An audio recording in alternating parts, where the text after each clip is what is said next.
جس کی لاٹھی اسی کی بھینس۔ بھینس کی ملکیت کے جھگڑے میں بھینس ہمیشہ وہ شخص ہی لے جاتا ہے جس کے ہاتھ میں لاٹھی ہوتی ہے۔ یہ دنیا طاقت کی دنیا ہے، کمزوروں کا یہاں کوئی گزر نہیں۔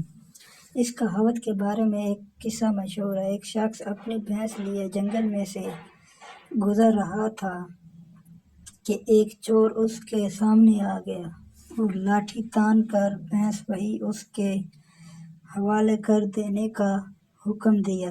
اس شخص نے ڈر کر بھینس کی رسی چور کے حوالے کی اور گڑ گڑا کر بولا کہ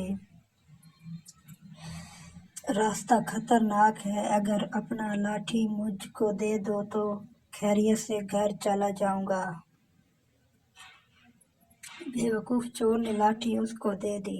لاٹھی لیتے ہی وہ شخص اسے تان کر چور پر لپکا کہ یہ بھینس یہیں رکھ دے ورنہ تیرا سر پھاڑ دوں گا۔ چور نے گھبرا کر بھینس اس کے مالک کے حوالے کر دی